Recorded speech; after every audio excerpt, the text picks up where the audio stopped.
Welcome to Know Your Barbershop, your ultimate grooming show with your host, your main man Le Priest, the show that takes you around the country, the East African region, bringing you the best of the best in the barbering industry, showcasing to you some of the best talents, be it hairstyling for men, getting that delicate trim, the beard gang, the bald, the drop fade, low fade, nail art, name it all. Today's journey takes us to the heart of Umoja in B Center.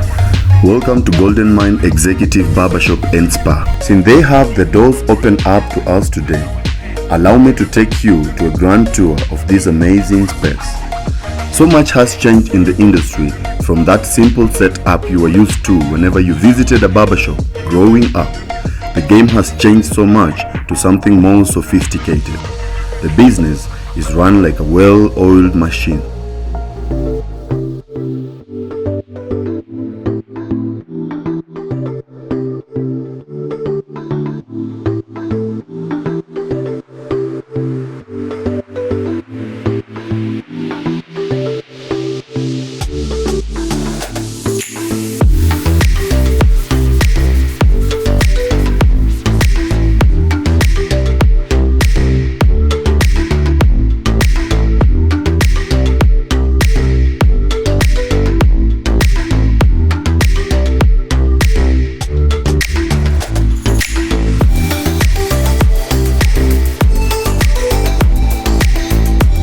Welcome back to the tutorial segment again, and today we'll be hosting one of the most coveted actors in the film industry right now, and I'm talking about Peter Kawa. So let's watch and see how he's going to be looking after this haircut. Thank you.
A lot of people, a lot of barbers have a different way to do their hairlines, and as with the case of this guy here, I think he's using powder to give him a much more clear line, and just to get the hairline as perfect as possible, because all we're talking about is getting an executive haircut. So I think maybe you guys there can share in the comment section, and maybe if you're a barber out there, maybe you can share in the comment section and maybe give us a different way that you get to do this, and maybe get your hairline much perfect, and maybe get the edges and everything as crisp as possible.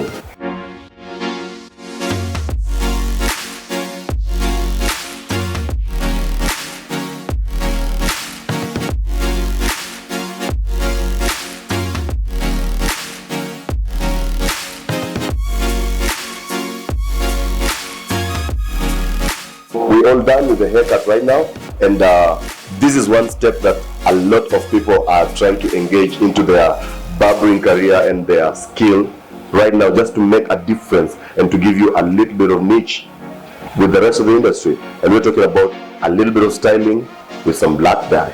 So it's not all about making it look like it's been dyed or something, but just giving it a touch and making sure that your hairline as much as perfect as possible. So that is the next step we're doing, and let's see the technique that we are going to use about this. And remember, we are going to give you the products that are being used in the whole of this tutorial. We are going to do a little bit of texturizing to get the hair just right in perfect shape before we do the black dye. And we will be using Cream of Nature for the best results.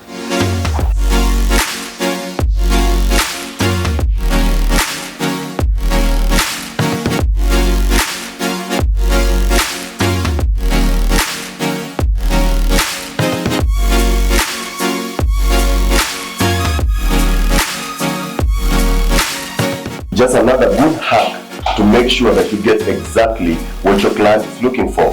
When you're texturizing the hair, make sure you exactly know the demands and the wants of your client. For example, for this specific client, he just wants it to look as natural as possible. So make sure that when you set, you're taking the least time possible before washing. That's exactly what you're doing over here.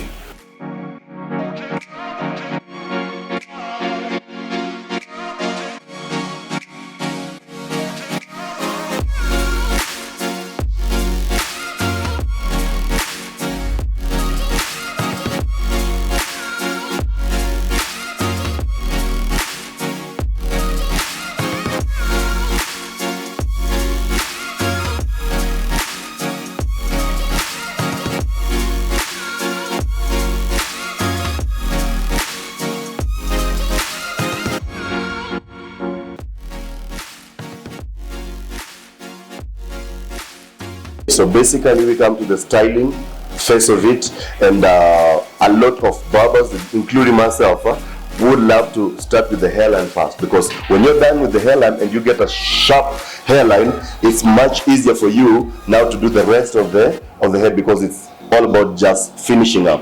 Basically you start with details first and then you go to the rest.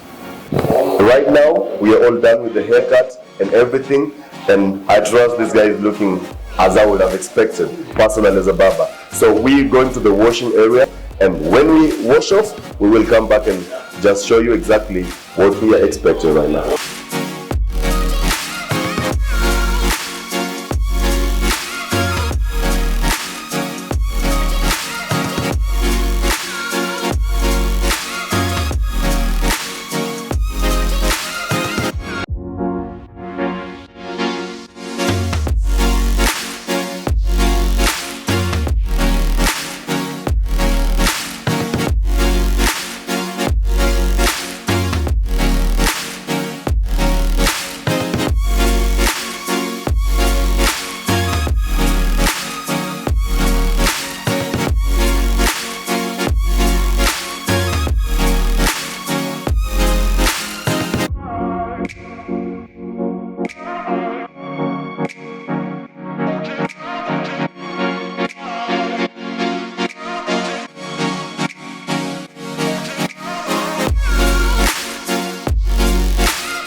Welcome again, and right now we just finished the tutorial segment, and this guy is absolutely looking just as we expected. So we just going to have a little bit of chat with him, and maybe before that he just introduces himself and tell us a little bit of how he has related with this place and the grooming industry, I mean, as a whole. Thank you so much, man, for having me here. It's been an honor actually having been groomed here. My name is Peter Kawa. I'm Abunda Daniel. Yeah. But hapo mwisho kuna Odhiambo. Odis. They call me Odis. Odis Baba. Odis. So this, let's say it's the most familiar. The most familiar. Yeah. Naitumia kama jina Job. Yeah. That's your brand. But my real name is Abunda Daniel. I'm Lucy. Na wakapa Golden Mind. Nafanya aftershave, massage, that includes massage, pedicure, manicure, facial, and aftershave. Naitwa Bahizi Ejide. Bahizi Ejide ya kazi watu wanapenda kuniita Jimmy. I am a man who wears very many hats. Definitely. Yeah. First of all, I'm an actor. by profession. I am also a filmmaker, a director and a producer. I am a talents manager, and some of the best things that I like introducing myself is I'm a father and a husband. In relation to what you do, basically you are a public figure. Yes. Like, how do you relate to the grooming industry, especially when it comes to that exquisite haircut and when you just need a specific something for that specific event? Something that you need to know. Yeah. In 2017, at a red carpet event, I was voted the worst dressed celebrity. How did you feel about that? I didn't care, bro. I didn't care. For me, I think Nwala was a kayande. Yeah. But until with time, as I continue growing, people would tell me, you know what, you're now becoming a public figure, you need to really mind how you dress. You have to look the part. You look the part. Yeah. And even more the fact that when I became now a talents manager, and managing, people that are of repute, they were like, you know what, when if you're going to represent us in a boardroom, my friend, look the part. I heard you speak about the film industry and the acting career, you being a director and a filmmaker, but I just want you to maybe give our viewers a little bit of insight of what projects have you been doing, what projects should they anticipate. Of course, I know you can't say everything, but maybe just give them an insight of what you've been working on, maybe if definitely they have to view you, check you out. Tony, me, I've been in the game for quite a while. Bro, it's been 17 years. There was a time I think I was literally on every TV show. Name it from Inspector Mwara to Makutano Junction to any KTN, KBC. Also, I started getting into a bit of film in 2010. And 2013 I directed my first TV project. And since that time I've never looked back. I have been doing a lot of directing and kichanganya pamoja na acting. Now, as an actor, I have done so much. I have been on different films, TV, won a couple of awards, both local and internationally. And as a filmmaker, I have done films also that have won awards. And the most recent one for me, one of the most proud shows I've ever created was, it's on Netflix. It's called Christmas Love. Go check it out. It's a film about my story and my own daughter. It's an awesome one. Actually, it's a real life. It's based on a true life story. True life story. Actually. I've watched it. So Christmas Love is on Netflix. As an actor, the most recent show I ever did was County 49. Which I had an opportunity to work with you on County 49. It's on Showmax. Right now you can go and binge watch, and that is where we were with this good brother of mine. We did a couple of scenes together. So for me that was a highlight. County 49 was a highlight because it gave me the opportunity to do things that I had never done as an actor. I did stunts. All the action. I remember. I had to go to a gym. I used to consult you at some time. Sure. You'd give me ideas on how to do, And then I even got to ride a motorbike, something that I had never done before. So, it's been a beautiful journey, and I can't complain. Yes. Actually, that is so interesting. Like, I can say you're a jack of all trades. Yes. Some sort kind of thing. Oh yes. Apart from that, there's one thing that I didn't mention. I am also a businessman in this game. So I have come up with a couple of things that can help artists. Wajulikane kule nje. So I've created a website called sanapost.com. And then apart from sanapost.com, utakuja mkutano mmoja inaitwa Sana Academy. Nikusaidia tu wasanii pia wajikimu. Exactly. Train yourself. And that's a very important part because a lot of us get up there and then we forget that there's a lot of talent that are better than what you used to be, but down there they don't have the exposure. So actually what you're doing is the best thing, and maybe I would have hoped, and maybe I would talk to every other person who's out there maybe to follow the same trail. Let's build whenever we're living. Exactly. So that tomorrow there'll be another Peter Kawa, right? Yes. Thank you so much. Asante sana, bro. So moving to the next question. What is the worst experience ever with a barber, or rather with the barbershop? Two experiences stand out. Especially as an actor in my industry. Like we talked initially. It's very important to know a barber who actually understands our industry and knows something about continuity. And coincidentally, the show is called Know Your Barbershop. Know Your Barber. So, 2015, I happened to be cast in a show called Selena. Selena. That's Selena. It's a big show that has been on TV for many years. So I am cast for that show. And somewhere along the way, I go to a barbershop who did not understand the script. Jamaa kanipiga flat. I told him just wekelea tu juju so that the continuity flows. You know, the guy says, I know what I'm doing. And I have no idea, maybe that could have been the reason why I left Selena. So that guy nearly killed your career. I disappointed the director. The director just came and saw me and he just went back into the rooms. Ameshika tu kichwa hivi.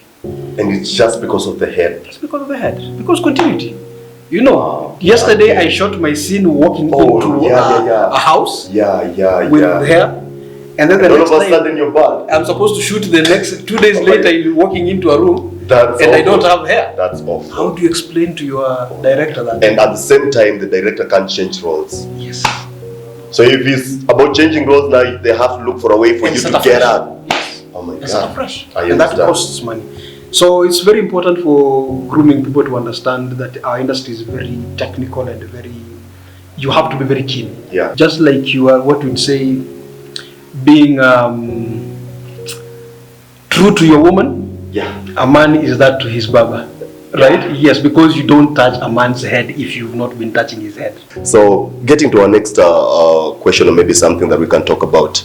How would you talk about what you've seen and how you've been served, and maybe if you can recommend another person maybe of your caliber to come to this place? Okay. Yo, bro, I have really enjoyed myself. The best thing I can live with is confidence. Yeah. I'm going to walk those streets looking confident because now, bro, I feel nice about my head. Yeah. You know, they've been very professional, the staff. Yeah. I have gone through the hands of like 5 people, you know, everyone with their own department. Yeah, sure. You know, you just finish one department, you hand it over to the next person. Yeah. And you feel like these guys are very meticulous about what they want to do. Exactly. They want to give their customers the best experience. Yeah. And I felt executive actually. Yeah. Because, you know, every treatment, there's nothing just being done in a shoddy way. Yeah. And that would be the difference again with what we've been doing kwanza kitambo. Yeah. I mean, back in the day, we would go into a barbershop and 20 minutes, bro, you're out. Ulipigwa tu wembe, unakamkia kidogo, ukaachiliwa. Spirit unajipaka mbele. Unajipata mbele, you know. But here, you can literally get out of your house. Yeah. Come go through the services, you know, plus even like a massage of sorts. Exactly. You know. Yeah. And if you had even any appointments or whatever, or even stress. Yeah, sure. Kwa sababu kisha kando ile kichwa hivi akili inatulia. It's kind of psychological. You go into a meeting relaxed. Yeah. You feel. So for me, I would really recommend the executive treatment. Yeah. You know, especially in this place, bro. Yeah. Me, I think I might be coming back again. I don't know, and that's why I kept asking me how much. Where do you see the industry in the next coming years, according to what it is right now, comparing versus what it used to be a few years back? Go with the times, man. Go with the times. The truth of the matter is, right now, people are putting their best foot forward in terms of making sure that their services are 100%, if not 150. Yeah. You feel so. Every day you come up with a new idea, someone else is ahead of you with an extra idea.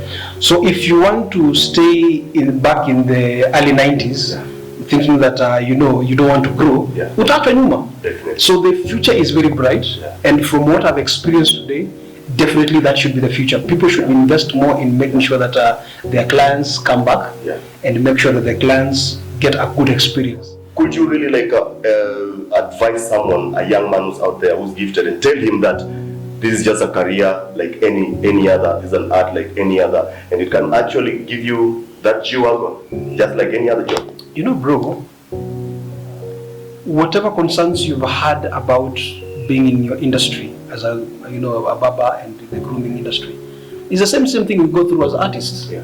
The fact that mzazi atasema ukimaliza shule, let me not hear you going into this acting thing. Watu wa vichekesho, ati nataka uende kuwa daktari, I want you to be a lawyer. Yeah. But it's a job like any other. So if you find your child loves what they do, and they have passion around it, let them go do it. Yeah. And with time, you'll realize that they will become something. And they will open an establishment like this one. They will go and learn better ways of actually grooming people, and they become bigger molecules, and they will be driving the big cars. Yeah, sure. Again, like I said, when I started out, my parents were not really encouraged. They were not encouraged with what I wanted to do as an actor. Yeah. But with time, I've tried to prove to them that it's a job like any other, and I can actually wake up every morning and go to work. And see everything that you're able to do with the reward that comes from it. So anyone who is interested even in the grooming business, in the grooming industry, go just make sure that usikwe mtu kulala. Amka asubuhi, go do your thing, practice every time, you increase your skills, go to a college, right? Make sure that you get some extra skills, you feel, in turn, at a place like this, so that you can learn some new skills. And then, sooner or later, again, like I said, endesha hizo magari kubwa usemange, hii kinyozi ndio kazi kinyozi ndio nipei nini. Exactly. Right? Yeah. That's my advice actually. Nimejipata hapa Nairobi just to do hustle. Yeah. Actually, the first time I'm meeting a Luo guy who's into the grooming industry, because most of the time I meet Bantus. Like, what really inspired you to get into the grooming industry? Okay, in this grooming industry, me as Daniel, let's say that when I was young, I grew up, nilikuwa napenda when I was growing up, nilipenda kushika nywele. Even me, I had long hair, nilikuwa najisonga mimi peke yangu tu. Nilikuwa napenda kupoa kwa hizi mabeza kinyozi. Yani I just like everything to do with hair. Industry nilianza tu, my bro had a barbershop. So nilikuwa naenda hapo na chill na maboys, lakini nikakuwa interested history ya barbershop. Na niko too much into nywele. Can I do it? My parents were like, no, don't do barbering. Nywele sasa utajilipa aje? Utajilisha aje? Utakuwa kinyozi mpaka lini? So how do you find it like juggling between maintaining your client and at the same time working as the person in charge to bring the team together? It's all about teamwork. How do you manage to put all these guys together and like raise this kind of an awesome place, and at the same time ukwe bado unaweza handle clients wako? It's not easy, right? It's not easy. How do you do that? Okay, first of all, me, I do work, I like working with mature guys. Maturity. I give them a probation of 2 weeks. 2 weeks will be enough for me to judge if you want to keep this guy or not. I'll keep him or let him go. So, like this guy that you're bringing in, someone who is drunkard or what, using drugs. So, naongea nao, naambia hapa ni job. Once ukistep hiyo mlango, ni job. Hakuna kitu kingine. After job, hata mimi naweza kukubaia. Exactly. Sure. Tomorrow morning uingie time yako. Kila mtu akona time yake ya kuingia. Exactly. Ingia time yako. Job hapa katikati umesneak, ni sasa hapo ndio that 2 weeks inanipeanga gani huyu akionje hivi anaenda akionje hivi, alafu tunakuwa na something like let's say bash ama ndani job get together weekly. Also hapo inanipeanga ya kumonitor watu, najua behavior zao, tunakula mbuzi pamoja, drinks. So unaona this guy akilewa ako hivi, this guy asipolewa ako hivi, so inanipea hizi time ya kuwajua.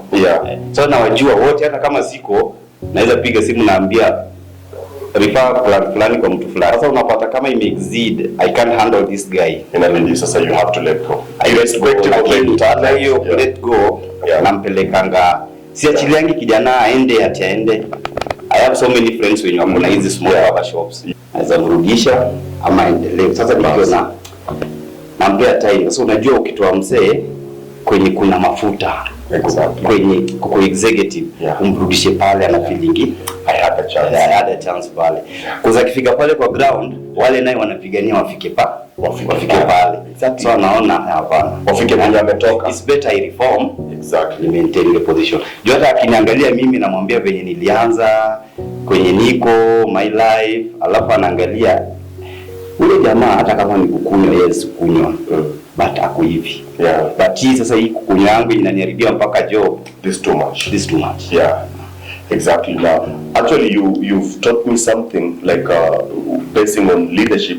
Umenifunza kitu yenye pia mimi mwenyewe sikukuwa nimepiga hesabu yake, like that giving someone a chance, like from different fronts. Actually, that's something I've learned from you. I think I want to talk about now this place. How did you start? Golden Mind. How did the golden mind come through? Golden Mind is a long story. Yeah. Golden Mind. And I think our viewers have all the time to listen to this story. With Golden Mind, sio kitu imekam tu hivyo. Yeah. Me myself, wacha nikupeleke nyuma kidogo. Exactly. Mimi wenye nilikwambia nilianza tu kama kidogo. Parents didn't want about hiyo barbing, in fact they wanted me to be an engineer. Because apart from that, nilikuwa hizi ma radio natengeneza, hizi ma TV. So they were like, will be engineer. So when I read Form 4, I cut. Sikuendelea na masomo. From Form 4. Sikuendelea juu ya nini? Sikuwa na fia kuenda college. Nikaiwacha hapo. Na nikaona, this is my hands and God alinipea naweza shave. Skill. Yeah, naweza shave. Na iko ile bado naenda na zile za uoga. Yeah. Unashave mzee, unaona huyu jamaa ananiangalia hivi anaweza nipiga kibare. Siko give up. Nikashave. By that time nilikuwa BG kwa Bungoma. Yeah. Nikakuja Nairobi. Yeah. It was around 2008-2009. Yeah. So nikaingia hustle. Kuingia Nairobi, mtu wangu wa kwanza kuniajiri Nairobi alikuwa Chamasunda, alikuwa na acti hizi mavitimbi whatever Chamasunda. Yeah, sure. I know that guy. Yeah, sure. So akanichukua. Yeah. Yeye alinichukua tu cause she liked my long hair, kwa na stud, boy. So wale watu wakifanyiwa interview mimi nikaekwa kando. Wewe atachoma. Mimi nikaekwa kando. Yeah. So nikamwakia for some time. Hapo kwa hiyo spa yake, she liked my service, na hapo tu ndio nikaendelea kulini skills zangu. Yeah. Na nilikuwa pro kushinda wale watu wametoka shule. Exactly. You get it? Mimi barbering sijaendea shule. Same as me? Sijaendea shule. Yeah. Na nilikuwa pro hata nikikatakata nasema wow. Customer ule anakuja kwangu. Na bado niko na uoga juu hata hawa wananishtua. Wewe customer wangu, anambia poleni stuff. So customer kiingia niko zile za acha mwingine ashave Unless you are called. Sasa customer unapata Nasema bana mimi nataka yule mzee. So hivyo kidogo from there kuajiriwa pengine hivyo kidogo sawa plan. Yeah. Nasema tajiriwa mpaka lini? Sio kuajiriwa, yes. By then we were being paid on salary. Yeah. We were being paid on salary. Ukifanya kuna salary yako ya mwezi. Yeah. Nikaona hapana. Nitajiriwa mpaka lini? I have to empower myself. So nikaona hapana. Opening a barbershop by then haiko expensive kama saizi. Exactly. Yeah. By then hata ungekuwa na 200 unafungua barbershop. Hata 200. Executive. You just needed a chair and a clipper. Executive. So nikaona na hiyo pesa bado ilikuwa ngumu crazy. Yeah. Unajua mimi ni mtu nimetoka nimejisukuma najifanyia kazi from scratch. Sina mtu mwenye mkono nimeingia tu jiji, I want to work. Yeah. So my parents were like, rudi nyumbani. No, wasema hapana. I'll do it. So from there nikafikiria sitajiriwa for long. Yeah. I'll employ myself. Yeah. So when I meet the other barbers, what tunaongea tu about what can we do? What can we do tufike pale? What can we do tujiajiri? Yeah. With time nikaajiriwa kwa places kama roughly 5 places. Yeah. Nikitoka by the same area. Yeah. This area. Yeah, sure. Nilitoka hapa. Yeah. Nilitoka tu hapa, there was a year nilitoka Eastlands nikaenda Hurlingham. Kufika pale, here I was barbering, kufika pale nikaweka shampoo. Kwa shampoo boy, I was like, what? Shampoo boy. Yeah. Yes, they are paying me, but I understand. You have to do something that you love, and that is what is about the grooming industry. Yeah. Kimbia back. Yeah. I'm going back. Yeah. To my area. Yeah. That's Eastlands. Yeah. Karudi nikakusanya maboys kama watatu hivi. Yeah. Akamwambia we are based in this area. What can we do? Yeah. We don't have money. We are working for people. Yeah. Yes, they are helping us because they are doing construction. they are setting up, and then you are for them. They are gaining from us. Yeah, sure. What can we do? And the skill belongs to us. The skill belongs to us. Yeah, sure. So ndio We empower ourselves. so tukaanza ni kama we are saving tufungue, but iko inafika ile kongo tunataka. Because kujenga kitu kama for example what you have here, Golden Mind, it's over 2 million. It's a hefty kind of investment. Around 2 million plus. I understand. Yeah. So it was ilikuwa ngumu, challenging sana. So when you see the Golden Mind just from the door mpaka huko ndani massage room, that's not been an easy task. I remember I came here when you guys were still operating in that one place before you broke to the sitting area was not finished. So the Golden Mind, as I say, man, mpango ya God. I have so many friends. When waliposikia I want to start something, they've been my clients and they know my job. They were chipping in. You want to start this? This is what we can do. This is what I can give you. You want to start this? Because I've been a good guy all over. I've been a good. Okay, huwezi kuwa tu yani wewe ni perfect. Kuna watu wenye wanaongea baya kuhusu, lakini when come to job, promise. Hiyo mpaka nikufe hautasikia kitu mbaya ati nini. Maybe familia, something. Lakini when come to job, nawachapia job venye wanataka. So I've been working with them. Najua client when nafanya job na client, I value him more than mwenye ananiajiri. Exactly. So watu walipoona this guy ni kama sisi ni Mungu wake, anatuabudu sana. Sasa wao wanaichukua ni kama nawabudu, lakini mimi I know what I get from them. Just doing the I know. So wakanisaidia kidogo, huyu anachip hivi, huyo nikashikana na the boys that you've seen around. I am sure. Wakaniambia tutafanya kazi. We started with a small place hapo mbele. Kwanza tu kupanua pole. Sasa we work. End month ikifika we see nini imeleta, umelipa rent, umepeleka mtoto shule, what can we invest? Kuna pesa nyingine imebaki, hiyo pesa zilale, pump it there. Wow.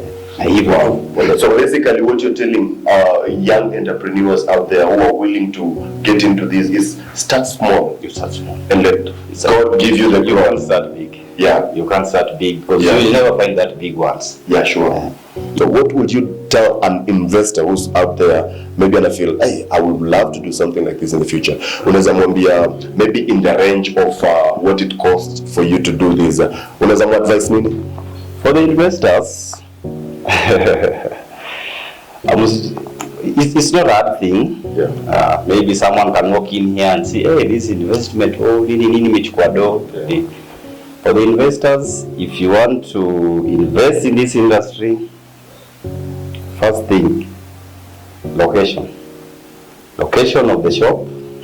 Second thing, workers, the workers that will come inside there, the workers that will be working for you. You don't just pick anyone. You don't just pick. Once you've located the area that you want to do the business, it's a good area. You have good workers that will delay your clients, will attend to your clients. And about the price, about the price of, it depends. It depends with what you want. Maybe you want something small, maybe you want something big. And now we're talking about Golden Mind. So if we are talking about Golden Mind, Golden Mind, for you to raise something like Golden Mind, for you to make something, startup. For the startup, I can say that I started with 800 G's. The time that you were coming before we expanded it. But as we speak now, we are reading 12. Wow. So you mean this place is worth 2 million shillings? 2 million. And maybe someone is asking himself out there, wow, I'm putting 2.5 million here. Maybe I'm putting 1.5 million here. Will it really bring back the reward? What can you tell that kind of person? According to me, it will. According to me, it will, because I believe in myself. Me, even if you tell me I put 20 million here, I put. Because I know. I know who is this. And a lot of people out there don't have this idea that grooming industry is like just a food industry. Yeah. Because you eat right now and feel hungry the next moment. It's about service. So as long as you're keeping them coming back, then you're good to go. So raising that money, it won't be hard. Yeah. It's depending with the workers that you are with. If they are disciplined, if they are good, you know they're doing, let's say if they are logs, haircuts, facial, body scrubbing. If they are good, my friend, I'm telling you, you'll make it. Yeah. We are located along Mananga Road. Along Mananga Road, the B Center, just next the roundabout on your way to Greenspan. From the roundabout on your way to Greenspan, And you just take the right. You should say Golden Mind. There's a shop there called Golden Mind. So just winding up, you give the social media handles for someone who want to check you on the internet, on the social media. Golden Mind. Golden Mind. Facebook, Golden Mind. Instagram, Golden Mind. Everywhere, Golden Mind, you'll find us. That one thing that you'll tell that person who wishes to be a client here, what is that thing? The person who wishes to be a client here. My number is 0701 935 303. For you to become our client, or for we to own you as our client, there are so many things that we on our side, we have to give you, we have to, there's so many things that we have to do to you in order to be ours. But that will only happen when you walk in to Golden Mind. So it's basically one step. Booking, walking. Book, walk in, And the rest will be history. Wow. Thank you so much, bro, and thank you so much for letting us, for opening your doors for us today to come and showcase this amazing place to our viewers. We really appreciate so much, and we hope that Jimmy. So kitu yenye nimefanya ni kuja kufanya hii kazi ni vile nilikuwa naipenda. Kuipenda ikafanya sasa nianze kuifanya. So tulisoma masomo mingi, lakini hiyo masomo vile tulisoma itakuwa tofauti na vile tunafanya saizi. So wakati tuko nje ilibidi sasa tuanze kujiuliza kama ile tulisomea haiko kazi wewe enda kufanya kwa ofisi, tunaweza fanya kazi gani? Ilibidi sasa nianze kufikiria kazi ya mikono naweza kuwa flexible nayo ndio nifanye. Sasa nikaipenda kwanza, ndio nikaanza sasa kufanya. So basically msakishamaliza haircut, he gets into your department. Exactly, namwosha, then after hapo the back massage and the head massage.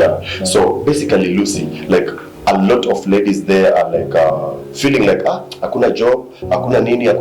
What inspired you to come into the grooming industry? Ni nini kufanya feel like me, I want to do this?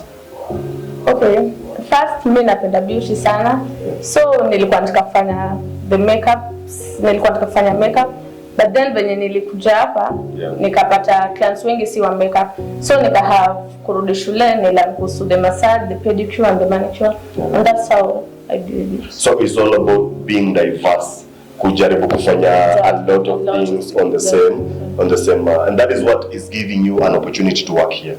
Okay, going to another thing, a lot of people out there don't have an idea that there are a lot of challenges that come with wewe kwa mdem na unafanya job kwa space ya wanaume. Okay, a few ladies do haircuts nowadays, but most of the people that come, most of your clients are men, sindio? So kindly utuambie tu, what are the challenges that you face around here and how have you learned how to cope with them over time so that you can still keep your job and also be at mind with whatever you do? Some of the challenges that you face mostly is in a massage room. Some of them is that, like unapata mtu ukifika massage room intention yake kwa kufanywa massage exactly, so inabidi unapana hard time convince that uwezi mfanyia Kenya anataka at that time. Unamwambia maybe you wait up after job, unampe contact that after hapo, and that is just a way of getting away. How do you get the clients and how do you make them come back? kenye mimi na believe conversation yako between wewe na client ndio inafanya client a come back and also the service. Yeah. So unakuwa tu unasoma client at first, if ni talkative then una make stories na yeye, if he's not or she's not una remain silent, unampa service anataka then anaenda. Yeah. That's how we manage to maintain my clients. Lady, are you feeling like this industry, the right industry for you, and you love it? Do you love the job that you're doing? Of course I do love it. I do it with passion. Yeah. Napenda tena sana cause yeah, it's good.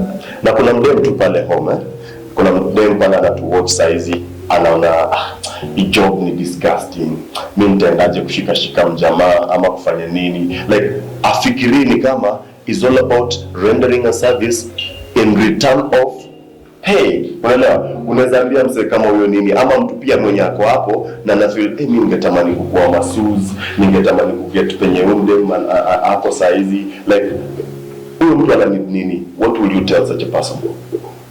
Okay, what you need, una need confidence, kujiamini, then una need upende kenye unafanya. Ukifanya unafanya tu with passion, na una believe in yourself. Nimepata through my phone number. Yes. That is 0704 0704 888 659. 659. Exactly. Unfortunately, we get to the end of our show today, and it has been an awesome experience here at this gorgeous place, and we say Golden Minds Executive Barbershop and Spa, right in the heart of B Center. So if you're out there and you really want to get this kind of service, make sure you go to their social media handles and subscribe to make sure you're searching them on YouTube, subscribe to a YouTube channel, and it's always on all social media platforms.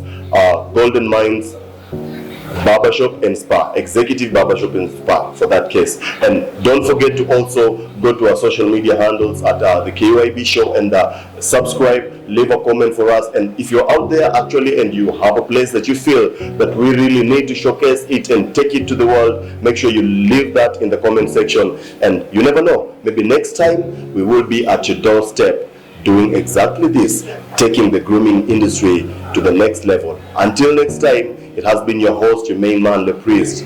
Thank you guys.